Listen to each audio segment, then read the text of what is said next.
All right, so in Southwest Florida, very common service call, reason that we get contacted by our customers are these dehumidistats.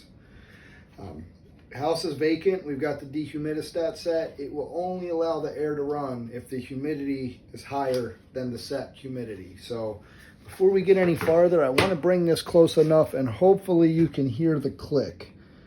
So in this room, right about 60%. Air's up pretty high. End of the day, nobody's here with me, so that's probably pretty close. The way this is going to work, it's going to almost always be located very near the thermostat, above it, next to it. There's a few different ways. The power wire that goes to the thermostat, before it can tell everything what to do on, comes through here.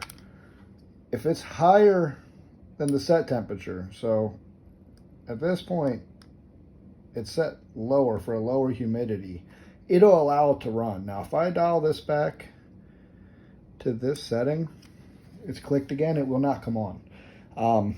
That will be the service call. This is your property manager, your neighbor, your friend, your trusted person to come look over the house that tells you the air's broken. They're going to need to set this to on while they're there. And then they're going to need to, because this, it might be set lower and set, this might be what you find there. When they set it to on, most thermostats are going to have a 5-minute delay built on. I'm going to simulate it on this thermostat.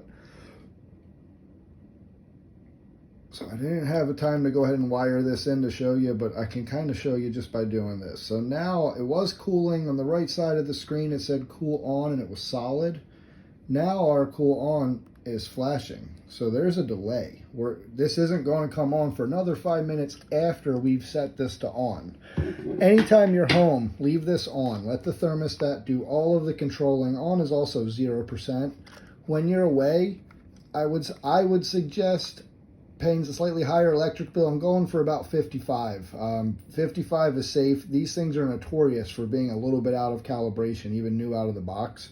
So if you go to 60 and it's off a little bit, you could potentially have issues. I've seen even people say 65. In my opinion, that's much too high. You are asking for problems with humidity and the humidity related issues.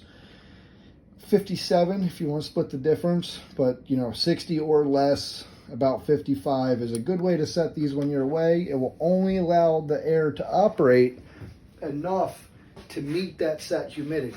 That's how you save the money with them and lower the runtime. They're not required. They're actually phasing these out. I've been having a hard time finding them. There are very few suppliers that can still get them. The answer I've been getting is with the new thermostats and some of the capabilities of the thermostats, people are getting away from a physical dehumidistat using Wi-Fi thermostats where they can monitor it. Not so much control it, but monitoring it. Not everyone has Wi-Fi. That's not an answer for everyone. But the important point I want to get across is if you have this and somebody's at your house telling the air is broken, and our staff will do our best to explain it to you, probably how you seen this video in the first place. Start with that and be patient. We don't want to take anybody's fee to come out and turn this dial and say you needed to wait 5 minutes. And that's a call that we run more often than we would like. So I hope this video was helpful for you. If there are more questions, especially if this was sent to you in response to a phone call in from you, please call back if there's any further questions or if we're concerned maybe the issue's more serious. But this will help a lot of people if they just take a minute to watch it, and I appreciate your time.